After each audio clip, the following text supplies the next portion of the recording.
our very first YouTube video. I'm Ruthi. And I'm Hamer. And you're about to discover how to travel Peru. We recently spent 10 days in Peru, and that's only enough time to scratch the surface, but we've gathered a ton of information and want to share with you everything that you need to know before you land in Lima. There are three main regions in Peru: the coast, the highland, and the jungle. The coast starts from the tip of Ecuador, leading you all the way down to the beginning of Chile. It is really beautiful. There's a ton of beaches, and you guys will come to find this when you're in Miraflores or Barranco. The highlands is where you'll find things like the Sacred Valley, the ancient ruins of Peru, and one of the 7 wonders of the world, Machu Picchu. You'll also find the Andes Mountains, which are absolutely breathtaking, and in addition to this, so many llamas and alpacas that are so much fun to play with and see along your routes to different adventures.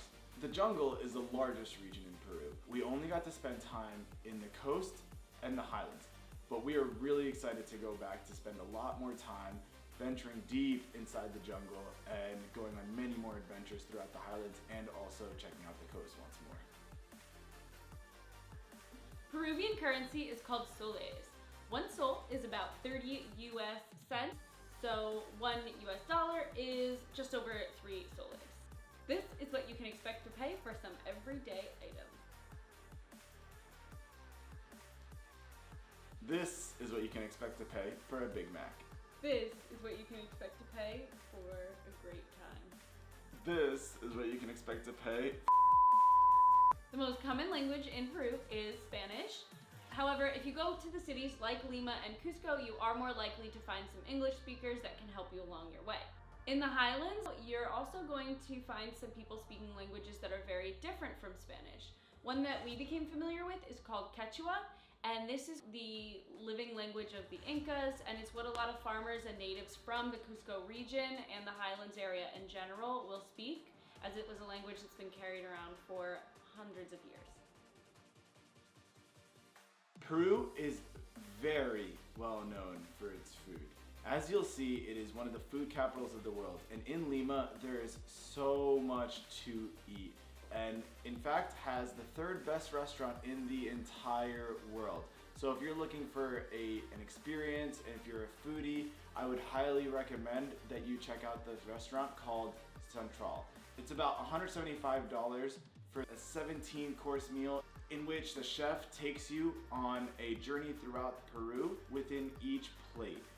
In addition to that, there's a ton more food to try within Peru, such as ceviche and cuy.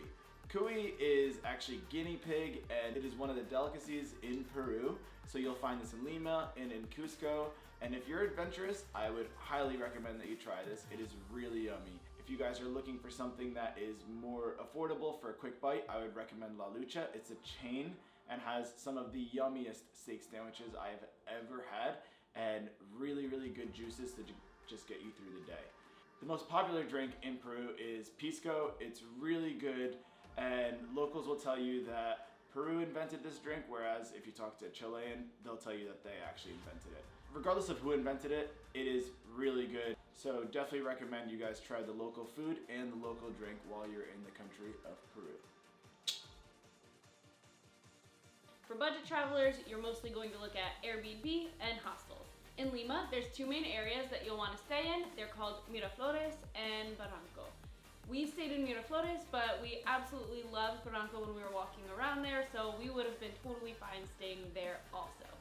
These are some typical prices that you could expect to pay in Lima. From Lima, you're either going to head south towards Ica, which is where you would be able to visit the desert village of Huacachina, or you'll head a little bit more inland towards the Cusco region, which is what we did. When we were in Cusco, we stayed at the Peruana hostel, which is right in the city center, and we absolutely loved it. The staff was super helpful and actually helped us call a private cab for one of our day trips that we did. They had a really cool courtyard and bar area with beanbags and games and everything to explore with other backpackers. These are some typical prices that you could expect to pay in the Cusco region.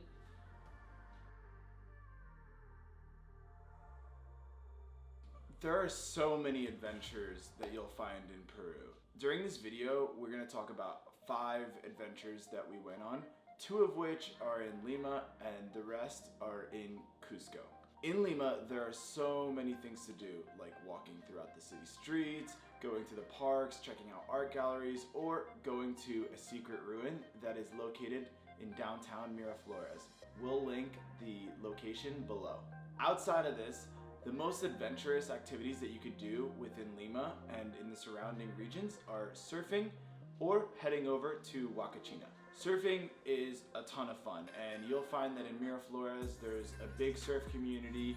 We actually went down to the beach in Miraflores and negotiated a price of $20 for a 1-hour lesson for the both of us, along with rentals, wetsuit, surfboard, and we were able to keep the board after the hour lesson for the rest of the day to enjoy surfing. It was a lot of fun, and if we were able to do it, then anyone can do it, honestly. Huacachina is a desert village surrounding the Huacachina Lagoon. There's a lot to do there, such as sandboarding, dune buggying, or just watching the sunset along the dunes. It is absolutely beautiful there.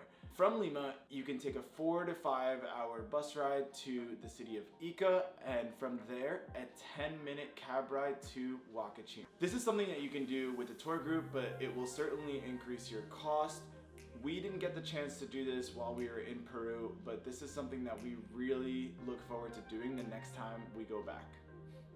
There's a ridiculous amount of tours that leave out of Cusco, and there's no way that we're going to be able to talk about all of them. So what we decided to do here is talk about our top 3 and give you some advice for other ones that you might want to book. Our best advice is to find tour groups through Google searches, Viator, TripAdvisor, or just to wait until you get here to find some local tour guides yourself. However, we don't recommend waiting to book the Machu Picchu tour since that does sell out pretty early on. So you'd want to book that at least a month or so in advance. There are a bunch of different ways to do the Sacred Valley tours. We did just a 1-day tour, which included 4 of the most famous ruins. They are Chinchero, Moray, Pisac, and Ollantaytambo. And in the same day, we also visited the salt mines. The 1-day ticket to visit those ruins cost 70 soles, and it was extra for the salt mines. Ticket options range from the 1-day for ruin ticket to a full Cusco region tour ticket, which can last you up to 10 days and cost 130 soles. More information about the range of tickets that you can get is linked below. One thing you could also do is book your tour with a tour group or go by yourself. We actually hired a private driver that we were recommended by our hostel, and we had a great time not having to wait in line with all the other tour groups. And I think it might have actually been even cheaper, as it was only $65 for the whole day. We started at 7 a.m. and he got us back around 3:30 to 4 p.m. and stopped a ton along the way. So we ended up tipping him an extra $10 at the end because of that.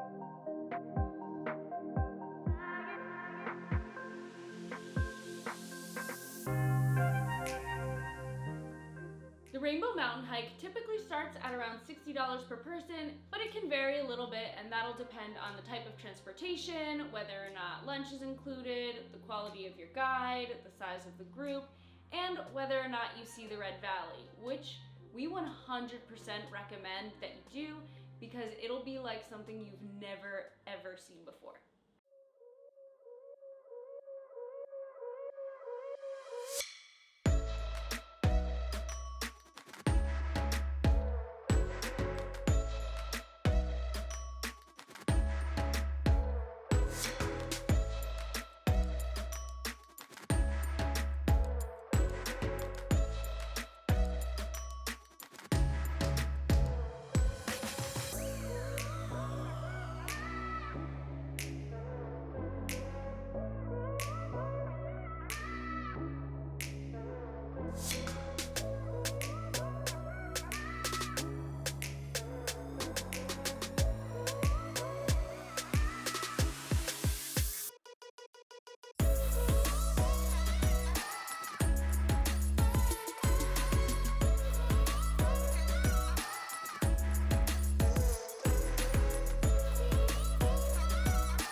This is the Red Valley, right? Ruthi just showed it to you. And it's super easy to get over here. It's right over that mountain is Rainbow Mountain. Usually people climb over there and then climb right back after taking a picture, but this is so much better, literally. This is just like such an amazing view. You would absolutely be stunned by what you're seeing. Like, look at this.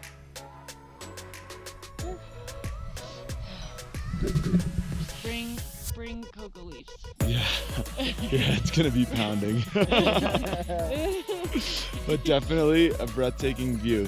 Just over the hill, Rainbow Mountain, walk a little bit. To your left, there's a trail. Walk over that trail, maybe like 400 meters. My head's pounding because of the altitude. My head hurts. Yeah. Freddie's fine though. Freddie's fine. He does this every day.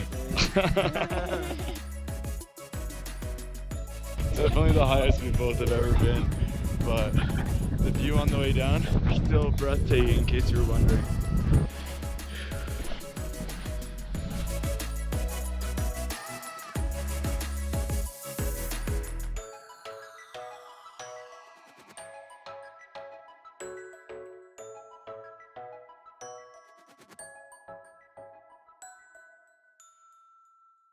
This is our favorite part of the whole trip. The altitude at the peak is about 17,000 feet in elevation, which is pretty comparable to Everest Base Camp.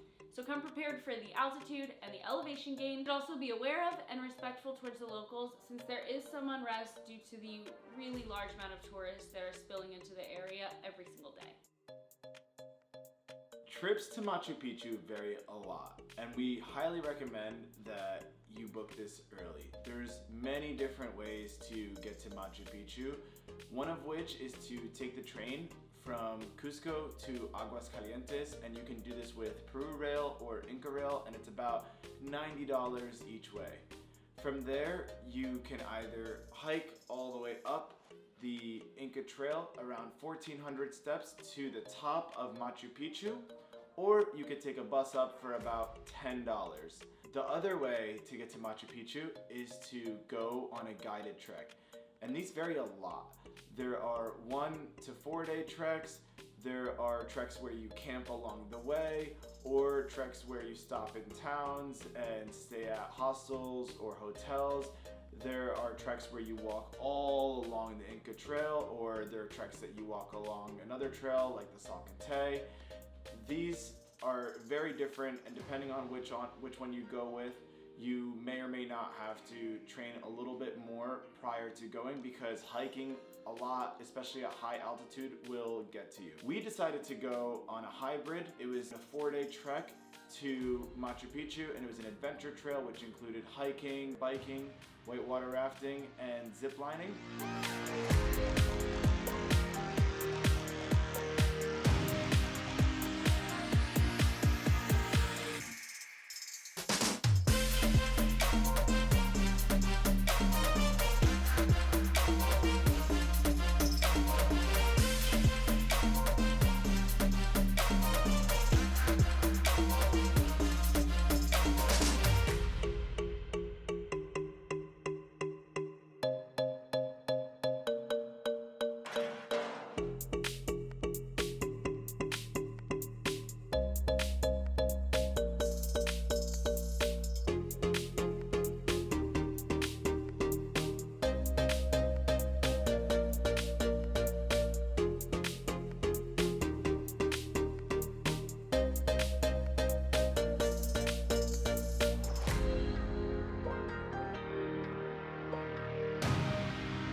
This cost us around $280 per person. In addition to that, we paid an extra $20 to $30 each for whitewater rafting and ziplining. We also paid an additional $20 each to hike up Machu Picchu Mountain. When you get to Machu Picchu, you'll find that you can climb Machu Picchu Mountain or Huayna Picchu Mountain. And they're the mountains that are surrounding Machu Picchu. Huayna Picchu is around a 45-minute hike, and it's a straight incline to the top, whereas Machu Picchu Mountain is also a straight incline to the top, but it's an hour-and-a-half hike to get to the top.